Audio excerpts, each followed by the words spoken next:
ಕಳಿಸ್ತಾರೆ ಕಳಿಸ್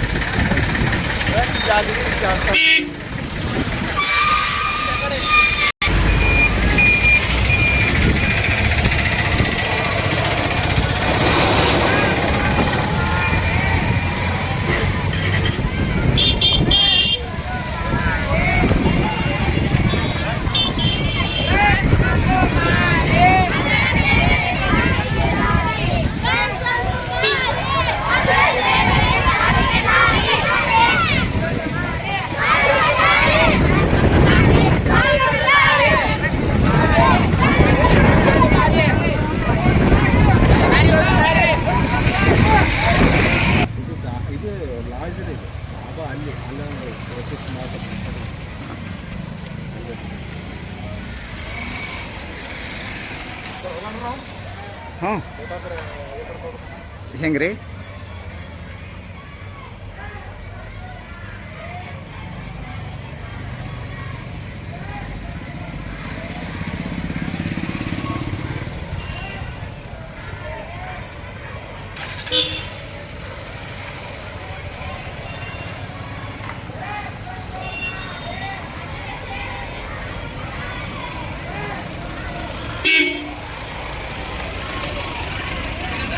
ಸ್ಟೇಷನ್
ಪಾಲಕರೇ ಮತ್ತು ನಮ್ಮ ಇಂಡಿ ಗ್ರಾಮೀಣ ಪೊಲೀಸ್ ಠಾಣೆಯ ಎಲ್ಲ ಸಿಬ್ಬಂದಿ ವರ್ಗದವರಿಗೂ, ಜೊತೆಗೆ ಇಂಡಿ ಗ್ರಾಮೀಣ ಪೊಲೀಸ್ ಠಾಣೆಯ ಪೊಲೀಸ್ ಸಬ್ ಇನ್ಸ್ಪೆಕ್ಟರ್ ಆದ ರಾಜು ಮಮದಾಪುರ ಸರ್ ಅವರಿಗೂ, ಜೊತೆಗೆ ನಮ್ಮ ಆಟೋ ಡ್ರೈವರ್ಗಳಿಗೂ ಇವತ್ತಿನ ಈ ಒಂದು ವಿಶೇಷ ಸಂದರ್ಭದಲ್ಲಿ ಈ ಒಂದು ಜಾಥಾ ಹಮ್ಮಿಕೊಳ್ಳಲಿಕ್ಕೆ ಕಾರಣ ಏನು ಅಂತಂದರೆ, ಮಾದಕ ವಸ್ತುಗಳಂದರೆ ಡ್ರಗ್ಸ್ ಅನ್ನುವಂಥದ್ದು ಸೇವಿಸಿ ಎಷ್ಟೋ ಜನರು ಇವತ್ತು ಮೃತಪಟ್ಟಿರ್ತಕ್ಕಂಥದ್ದು ತಾವೆಲ್ಲ ಪತ್ರಿಕೆಗಳಲ್ಲಿ ಮಾಧ್ಯಮಗಳಲ್ಲಿ ಬಿತ್ತರವಾಗ್ತಕ್ಕಂಥದ್ದು ತಮಗೆಲ್ಲ ಗೊತ್ತಿರತಕ್ಕಂಥ ಸಂಗತಿ.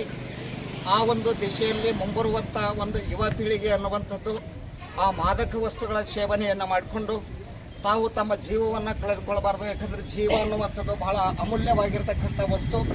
ಅದು ಮತ್ತೊಮ್ಮೆ ಬೇಕು ಅಂದರೆ ಸಿಗಲಾರ್ತಕ್ಕಂಥದ್ದು. ಅಂಥ ಒಂದು ಜೀವವನ್ನು ಇವತ್ತು 185ಕ್ಕಿಂತ ಪ್ರತಿಶತ ಹೆಚ್ಚು ಜನರು ಈ ಡ್ರಗ್ಸ್ಗಳ ಸೇವನೆ ಮಾಡಿ ತಮ್ಮ ಜೀವನವನ್ನು ಕಳೆದುಕೊಳ್ತಾ ಇದ್ದಾರೆ. ಅದರಿಂದ ಹೊರಗೆ ಬರಬೇಕು, ಅದರಿಂದ ಮುಕ್ತಿ ಆಗಬೇಕು ಅನ್ನುವಂಥ ಉದ್ದೇಶವನ್ನು ಇಟ್ಕೊಂಡು ನಮ್ಮ ವಿಜಯಪುರ ಜಿಲ್ಲಾ ಪೊಲೀಸ್ ಸ್ಟೇಷನ್ದಿಂದ ಮತ್ತು ನಮ್ಮ ಇಂಡಿ ಗ್ರಾಮೀಣ ಪೊಲೀಸ್ ಠಾಣೆಯ ವತಿಯಿಂದ ಈ ಒಂದು ಜಾಥಾ ಕಾರ್ಯಕ್ರಮವನ್ನು ಹಮ್ಮಿಕೊಂಡು ಜನರಲ್ಲಿ ಜಾಗೃತಿ ಅನ್ನುವಂಥದ್ದು ಮೂಡಿಸಿದ್ದೇ. ಆದರೆ ಆ ಒಂದು ಜನರಿಗೆ ತಿಳುವಳಿಕೆ ಅನ್ನುವಂಥದ್ದು ಬಂದು ಆ ಒಂದು ಡ್ರಗ್ಸಿಂದ ಹೊರಬರಲಿಕ್ಕೆ ಸಾಧ್ಯ ಇದೆ ಅನ್ನುವಂಥ ಒಂದು ದಿಶೆಯಲ್ಲಿ ಈ ಜಾಥಾ ಕಾರ್ಯಕ್ರಮವನ್ನು ನಮ್ಮ ಇಂಡಿ ಗ್ರಾಮೀಣ ಪೊಲೀಸ್ ಠಾಣೆಯ ಪೊಲೀಸ್ ಸಬ್ ಇನ್ಸ್ಪೆಕ್ಟರ್ ಆಗಿರ್ತಕ್ಕಂಥ ರಾಜು ಮಮದಾಪುರ್ ಸರ್ ಅವರು ಮತ್ತು ನಮ್ಮ ಪೊಲೀಸ್ ಸಿಬ್ಬಂದಿ ವರ್ಗದವರು ಹಮ್ಮಿಕೊಂಡಿದ್ದಾರೆ.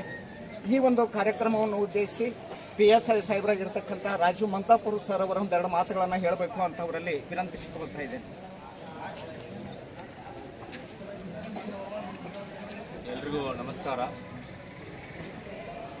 ಜೂನ್ 26ಕ್ಕೆ ಅಂತಾರಾಷ್ಟ್ರೀಯ ಮಾದಕ ದ್ರವ್ಯ ವಿರೋಧಿ ದಿನ ಅಂತೇಳಿ ಆಚರಣೆ ಮಾಡ್ತಾರೆ. ಇವತ್ತು ಜೂನ್ 23. ಅದರ ಸಲುವಾಗಿ ಅತಿ ಹೆಚ್ಚಾಗಿ ಮಾದಕ ದ್ರವ್ಯದ ಬಳಕೆ ಒಂದು ವಯಸ್ಕರು ಮತ್ತು ಯುವಜನತೆಯಲ್ಲಿ ಹೆಚ್ಚಾಗಿ ಆಗುತ್ತೆ. ಸೊ ಅದರ ಒಂದು ಜಾಗೃತಿಯ ಸಲುವಾಗಿ ಶಾಲಾ ವಿದ್ಯಾರ್ಥಿಗಳೊಂದಿಗೆ ಹಾಗೂ ಇನ್ನಿತರ ಈಗ ಆಟೋ ಮಾಲೀಕರು ಕೂಡ ಇಲ್ಲಿದ್ದೀರಿ. ಇಲ್ಲೇ ಯಾಕೆ ನಾವು ಈ ಕಾರ್ಯಕ್ರಮವನ್ನು ಹಮ್ಮಿಕೊಂಡಿದ್ದೇವೆ ಅಂದರೆ, ಇದು ರೈಲ್ವೆ ಸ್ಟೇಷನ್, ಇಲ್ಲಿ ಎಲ್ಲ ಪಬ್ಲಿಕ್ ಕೂಡ ಬರ್ತಾರೆ. ಮಾದಕ ದ್ರವ್ಯದ ದುರ್ಬಳಕೆ ಮತ್ತು ಅಕ್ರಮ ಸಾಗಾಣಿಕೆ, ಮಾರಾಟ ಮಾಡುವುದು, ಸಾಗಾಣಿಕೆ ಮಾಡುವುದು, ಅದನ್ನು ಹೊಲದಲ್ಲಿ ಬೆಳೆಯುವುದು, ಅದು ಎಲ್ಲವೂ ಕೂಡ ಕಾನೂನಿನ ಅಡಿಯಲ್ಲಿ ಅಪರಾಧ. ಸೊ ಅದರ ಒಂದು ಜಾಗೃತಿಯಾಗಿ ಈ ಒಂದು ಕಾರ್ಯಕ್ರಮವನ್ನು ಹಮ್ಮಿಕೊಂಡಿದ್ದಿರುತ್ತೆ. ಅತಿ ಹೆಚ್ಚಾಗಿ ಇದಕ್ಕೆ ಬಲಿ ಆಗ್ತಾ ಇರೋದು ದೊಡ್ಡ ದೊಡ್ಡ ಸಿಟಿಗಳಲ್ಲಿ, ಮೆಟ್ರೋಪಾಲಿಟನ್ ಸಿಟಿಗಳಲ್ಲಿ ಯುವಜನತೆ ಬಹಳ ಬಲಿ ಆಗ್ತಾ ಇದ್ದಾರೆ. ಆ ಯುವಜನತೆಗೆ ಈಗೇನು ವಿದ್ಯಾರ್ಥಿಗಳಿದ್ದಾರಲ್ಲ, ಇವರಿಗೊಂದು ಅವೇರ್ನೆಸ್ ಕಾರ್ಯಕ್ರಮ ನಾವು ಮಾಡಿಕೊಟ್ರೆ ಅವರಿಗೂ ಕೂಡ ಅದರ ಬಗ್ಗೆ ಒಂದು ಜ್ಞಾನ ಇರುತ್ತೆ, ಜಾಗೃತಿ ಬರುತ್ತೆ. ಅದಕ್ಕೆ ಅವರು ಯಾವುದೇ ರೀತಿಯಾದಂಥ ಡ್ರಗ್ಸ್ಗೆ ಅಡಿಕ್ಟ್ ಆಗದೇನೆ ತಮ್ಮ ಒಂದು ವಿದ್ಯಾರ್ಥಿ ಜೀವನದ ಉಜ್ವಲ ಭವಿಷ್ಯವನ್ನು ರೂಪಿಸಿಕೊಳ್ಳುವಲ್ಲಿ ಯಶಸ್ವಿ ಆಗಲಿ ಅಂತ ಹೇಳಿಕೆಸಿ ವಿದ್ಯಾರ್ಥಿಗಳ ಸಹಭಾಗಿತ್ವದೊಂದಿಗೆ ಈ ಒಂದು ಕಾರ್ಯಕ್ರಮ ಹಮ್ಮಿಕೊಂಡಿದ್ದಿರುತ್ತೆ. ಏನಾಗುತ್ತೆ ಡ್ರಗ್ಸ್ ಅಂದರೆ, ನಮಗೆಲ್ಲರಿಗೂ ಗೊತ್ತಿದೆ, ಅತಿ ಹೆಚ್ಚಾಗಿ ಗಾಂಜಾ ಇರ್ಬೋದು, ಚರಸ್ಸು, ಬ್ರೌನ್ ಶುಗರು, ಕೊಕೇನು, ಅಫೀಮು ಇವೆಲ್ಲವೂ ಕೂಡ ಸೇವನೆ ಮಾಡ್ತಾರೆ. ಅದರ ಸೇವನೆಯಿಂದ ಮಾನಸಿಕತೆಯೂ ಕೂಡ ದೌರ್ಬಲ್ಯ ಆಗುತ್ತೆ, ದೈಹಿಕ ಅಸಮತೋಲನ ಆಗುತ್ತೆ. ಇನ್ನಿತರ ಏನು ನಮ್ಮ ಬಾಡಿ ಆರ್ಗನ್ಸು ಅವು ಕೂಡ ರೋಗಕ್ಕೆ ತುತ್ತಾಗಿ ಅತಿ ಕಡಿಮೆ ವಯಸ್ಸಿನಲ್ಲಿ, ಅತ್ಯಂತ ಕಡಿಮೆ ವಯಸ್ಸಿನಲ್ಲಿ ಬಲಿಯಾಗುವಂಥ ಸಂಭವ ಇರುತ್ತೆ. ಗೊತ್ತಿದ್ದೇನೋ ಅಥವಾ ಗೊತ್ತಿಲ್ಲದೇನೋ ಅದರ ಒಂದು ಸೇವನೆಗೆ ಅಡಿಕ್ಟ್ ಆಗಿಬಿಡ್ತಾರೆ. ಒಂದು ಸಲ ಅದಕ್ಕೆ ಡ್ರಗ್ಸ್ಗೆ ಅಡಿಕ್ಟ್ ಆದಂದರೆ ಆ ವ್ಯಕ್ತಿ ಅದರಿಂದ ಹೊರಬರುವುದು ಕಷ್ಟ. ಅದರ ಸಲುವಾಗಿಯೇ ಮುಂಚಿತವಾಗಿಯೇ ಎಲ್ಲರೂ ಕೂಡ ಒಂದು ಜಾಗೃತಿ ಕಾರ್ಯಕ್ರಮ ಜೂನ್ 26ಕ್ಕೆ ಏನು ಅಂತಾರಾಷ್ಟ್ರೀಯ ಮಾದಕ ದ್ರವ್ಯ ವಿರೋಧಿ ದಿನ ಇದೆಯಲ್ಲ, ನಾವು ನಿನ್ನೆಯಿಂದನೂ ಕೂಡ ನಿನ್ನೆ ಬೇರೆ ಸ್ಕೂಲಲ್ಲಿ ಮಾಡಿದ್ದೀವಿ, ಈ ದಿನ ರ್ಯಾಲಿ ಮಾಡ್ಕೊಂಡಿದ್ದೀವಿ. ಸಾರ್ವಜನಿಕರು ಅತಿ ಹೆಚ್ಚಾಗಿ ಸೇರುವಂತಹ ಮತ್ತು ರೈಲ್ವೆ ಸ್ಟೇಷನ್ ಇರ್ಬೋದು, ಇಂಥ ಸ್ಥಳಗಳಲ್ಲಿ ವಿದ್ಯಾರ್ಥಿಗಳ ಒಂದು ಮೆರವಣಿಗೆ ಮುಖಾಂತರ ಜಾಗೃತಿ ಕಾರ್ಯಕ್ರಮ. ಈಗ ಇಲ್ಲಿರೋ ಎಲ್ಲವೂ ಕೂಡ ಒಂದು 30-40 ಆಟೋದವರು ಇದ್ದೀರಿ, ವಿದ್ಯಾರ್ಥಿಗಳು ಇದ್ದಾರೆ. ಸೊ ಎಲ್ಲರಿಗೂ ಕೂಡ ಇದು ಮಾದಕ ದ್ರವ್ಯ ಅನ್ನೋದು ತಮಗೂ ಕೂಡ ಒಂದು ಕಲ್ಪನೆಗೆ ಬರಲಿ, ಅದರ ಒಂದು ತಿಳುವಳಿಕೆ ಪರಿಜ್ಞಾನ ತಮಗೂ ಉಂಟಾಗಲಿ ಅನ್ನೋ ಒಂದು ಉದ್ದೇಶದಿಂದ ಈ ಕಾರ್ಯಕ್ರಮವನ್ನು ಹಮ್ಮಿಕೊಂಡಿದ್ದಿರುತ್ತೆ. ಯಾರೂ ಕೂಡ ಇನ್ನು ಮುಂದೆ ಎಲ್ಲ ಎಜುಕೇಷನ್ ಮುಗಿದ ನಂತರ ಕಾಲೇಜ್ ಆದ ನಂತರ ಡಿಗ್ರಿ ಎಲ್ಲೇ ಹೋದರೂ ಕೂಡ ದಯವಿಟ್ಟು ಯಾರೂ ಕೂಡ ಡ್ರಗ್ಸ್ಗೆ ಅಡಿಕ್ಟ್ ಆಗಕ್ಕೆ ಹೋಗಬೇಡ್ರಿ. ಯಾವುದೇ ಇರ್ಬೋದು, ಆಲ್ಕೋಹಾಲು ಇರ್ಬೋದು, ಗಾಂಜಾ ಇರ್ಬೋದು, ಅಫೀಮ್ ಇರ್ಬೋದು, ಅದೆಲ್ಲವೂ ಕೂಡ ಡ್ರಗ್ಸ್. ಅದಕ್ಕೆ ಅಡಿಕ್ಟ್ ಆದರೆ ಏನಾಗುತ್ತೆ, ಮಾನಸಿಕ ಅಸಮತೋಲನ ಆಗುತ್ತೆ. ಮನುಷ್ಯನಿಗೆ ಪರಿಜ್ಞಾನನೇ ಇರಲ್ಲ, ಅವನದೇ ಒಂದು ಭ್ರಮೆ ಲೋಕದಲ್ಲಿ ಇರ್ತಾನೆ. ಅವನ ಸುತ್ತಮುತ್ತ ಏನು ನಡೀತಾ ಇದೆ, ಅವನ ಮನೆಯಲ್ಲಿ ಏನು ನಡೀತಾ ಇದೆ, ಯಾವ ರೀತಿಯಾದಂತಹ ಏನೇ ನಡೆದರೂ ಕೂಡ ಪರಿಜ್ಞಾನ ನಿಯಂತ್ರಣ ಅವನಲ್ಲಿ ಇರಲ್ಲ. ಆ ಸಮಯದಲ್ಲಿ ಬೇರೆಯವರ ಮಾತು ಕೇಳ್ಕೊಂಡು ಅಥವಾ ಅವನಿಗೆ ನಿಯಂತ್ರಣ ಇರದೇ ಇರುವಂತಹ ಸಮಯದಲ್ಲಿ ಯಾವುದಾದರೂ ಅಪರಾಧದಲ್ಲಿ ತೊಡಗುವಂತಹ ಸಂಭವಗಳು ಅತಿ ಹೆಚ್ಚಾಗಿದ್ದಾವೆ. ಅದಕ್ಕೆ ಅದರ ಸೇವನೆಗೆ ಯಾರೂ ಕೂಡ ಬಲಿಯಾಗಬಾರದು ಅಂತ ಹೇಳಿ ಒಂದು ಉದ್ದೇಶದಿಂದ ಇದೊಂದು ಮೆರವಣಿಗೆ ಹಮ್ಮಿಕೊಂಡು ಜಾಗೃತಿ ಕಾರ್ಯಕ್ರಮವನ್ನು ಕೈಗೊಂಡಿದ್ದಿರುತ್ತೆ. ಸೊ ಎಲ್ಲರೂ ಕೂಡ ಈ ಡ್ರಗ್ಸ್ ಆಲ್ರೆಡಿ ಡ್ರಗ್ಸ್ ಒಂದು ಮಾರಿ ಅದರ ಸೇವನೆ ಸಾವಾಗಿ ದಾರಿ ಅಂತ ಎಲ್ಲರೂ ಕೂಡ ಘೋಷಣೆ ಕೂಗುತ್ತಾ ಬಂದರು. ಅದು ನಿಜಾನೇ. ಇದಕ್ಕೆ ಅತಿ ಹೆಚ್ಚಾಗಿ ಬಲಿ ಆಗ್ತಾ ಇರೋದು ಯುವಜನತೆ. 30ರಿಂದ 35 ವರ್ಷದಲ್ಲಿ ಹತ್ಯೆ ಆಗ್ತಾರೆ. ಅದಕ್ಕೆ ಅಂತೇಳಿ ಈ ಕಾರ್ಯಕ್ರಮವನ್ನು ಹಮ್ಮಿಕೊಂಡಿದ್ದಿರುತ್ತೆ. ಥ್ಯಾಂಕ್ ಯು, ಎಲ್ರಿಗೂ ಧನ್ಯವಾದಗಳು. ಎಲ್ಲರೂ ಕೂಡ ಇದಕ್ಕೆ ಅವಕಾಶ ಮಾಡಿಕೊಡಬಾರದು. ನಿಮ್ಮಲ್ಲಿ ಏನೇ ಮಾಹಿತಿ ಅಥವಾ ಏನೇ ಇದ್ದರೂ ಕೂಡ ಪೊಲೀಸ್ ಇಲಾಖೆಯೊಂದಿಗೆ ಶೇರ್ ಮಾಡಿದರೆ ಅದನ್ನು ನಾವು ತಡೆಗಟ್ಟುವಲ್ಲಿ ತಮ್ಮದು ಕೂಡ ಪಾಲು, ಸಾರ್ವಜನಿಕರದು ಅಷ್ಟೇ ಪಾಲಿದೆ. ತಮಗೆಲ್ಲರಿಗೂ ಮಾಹಿತಿ ಇರುತ್ತೆ, ನೀವು ಅದು ಶೇರ್ ಮಾಡಿದರೆ ಅಥವಾ ನಮ್ಮ ಪೊಲೀಸ್ ಇಲಾಖೆಗೆ ತಿಳಿಸಿದರೆ ಅದನ್ನು ನಾವು ತಡೆಗಟ್ಟಲಿಕ್ಕೆ ಅನುಕೂಲ ಆಗೋದು. ಅದರೊಂದಿಗೆ